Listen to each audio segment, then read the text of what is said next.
In a very mysterious village, filled with many unseen spirits and dark forces, Essie, a beautiful and curious young woman, had just returned after many years spent in a faraway land.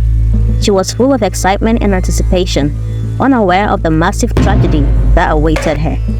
The village welcomed her warmly, and her parents were overjoyed to have their daughter back. Essie began exploring the village, trying to recapture the memories of her childhood. There was a sense of serenity in the air, but there was also something else, an underlying tension, a feeling that not all was as peaceful as it seemed. One afternoon, as the sun dipped low on the horizon, Essie ventured into the woods surrounding the village. Her curiosity got the better of her, and she wandered further than she had intended. The forest grew denser, and soon she found herself in front of a huge, mysterious tree. The tree was unlike anything Essie had ever seen. Its roots were twisted, and there were mysterious large and golden fruits hanging on the branches. Essie felt an unexplainable pull towards the fruits. Despite a small voice in her head, warning her to stay away, her curiosity made her careless. She reached up and picked one of the fruits, and without thinking, she bit into it. The taste was sweet, almost intoxicating, and she couldn't stop herself from eating the entire fruit. That evening, Essie felt very strange. A heavy feeling settled in her stomach, and she could barely eat anything. She blamed it on fatigue from the long walk in the woods, but as days passed, the discomfort in her belly grew worse. When her parents noticed her unease and suggested she see the village healer, Essie brushed it off, convinced it was nothing serious. But she was very wrong. Her belly began to swell, slowly at first, but soon it was noticeable. Her parents grew more concerned, and they sent her to the village healer, an old woman named Nanaisia, who examined her thoroughly. Nanaisia's face grew serious as she gently pressed on Essie's belly. "This is no ordinary sickness," she murmured. "What have you done, child? Where have you been?" Essie, feeling very puzzled, told the story of her walk through the village and her encounter with the strange tree. Nanaisia's face grew pale at the mention of the tree. "This can't be happening," she whispered. She rushed outside and immediately sent for the village elders and the priest. Within moments, they all gathered inside the hut, their faces etched with disbelief and fear. With grave concern, the priest knelt beside Essie, who now looked more confused than ever. "My child," he began, "what you have done is no small matter. The tree you ate from is the forbidden tree. No one in this village dares go near that tree. It was the prison of a very powerful god who committed unforgivable crimes against the earth. It took the strength and might of all the priests on this land to bind him to the tree. But now you have broken his chains. You have given him the chance to be reborn into the world." Fear gripped Essie's heart, and she quickly looked down at her belly. Her condition was not a sickness, but a pregnancy. She was bearing the seed of the god in her womb. The elders calmed her down, assuring her of her safety as long as she obeyed whatever they asked her to do. After a long deliberation, the elders decided that the only solution was to kill the baby the moment it was born, before the god could fully manifest. "Go home, child," the priest whispered. "When the time comes, we shall all be there to do what is necessary."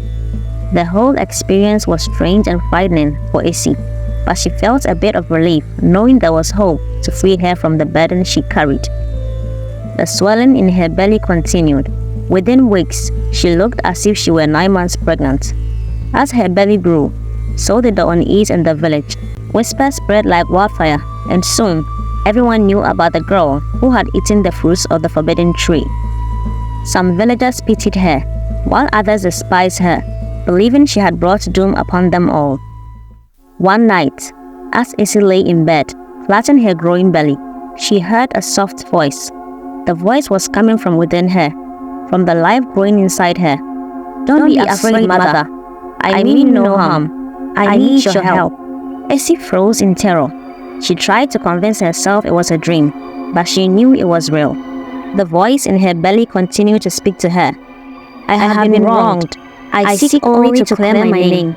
Please protect me, my dear mother." Essie was confused. The voice was persuasive, and she could feel its desperation. But the fear of the unknown and the warnings of the elders weighed heavily on her. The moment of Essie's delivery finally arrived, and the village was on edge.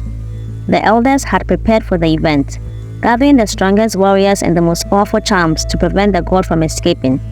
They believed they were ready for whatever might come. As Essie lay in the small hut, surrounded by women from the village, she made up her mind.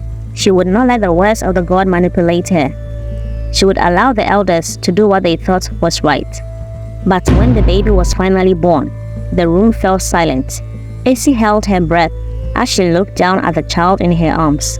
To her surprise, the baby was completely normal, small, fragile, with soft skin and innocent eyes. There was no sign of the god's presence, no indication of the power that supposedly lay within. The elders entered the hut, their faces grim. They moved toward Essie, ready to take the child and do what they believed must be done. But something within Essie snapped. Despite all the fear and warnings, she felt an overwhelming urge to protect the child. With a sudden burst of energy, Essie sprang to her feet, clutching the baby to her chest.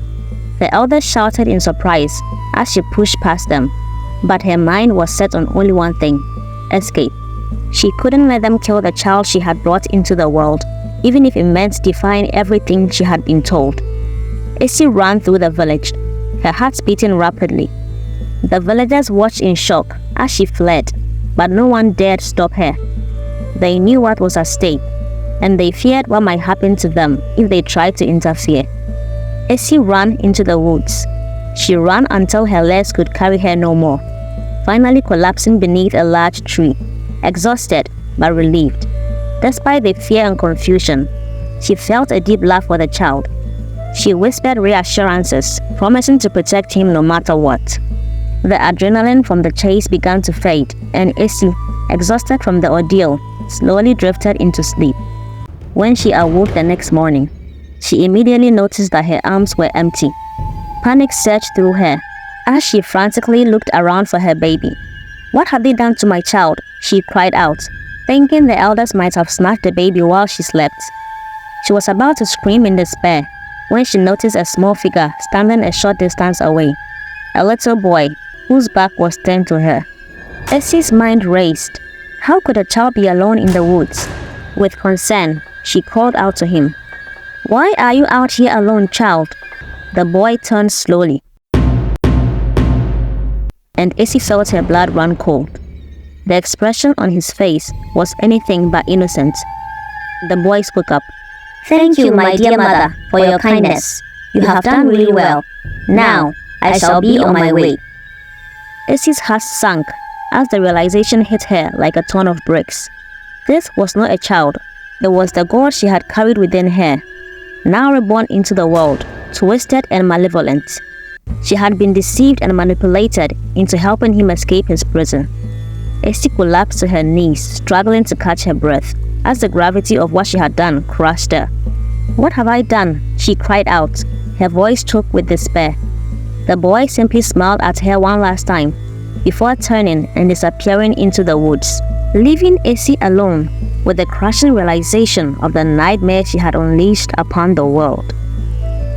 Don't miss part 2 of this intriguing story.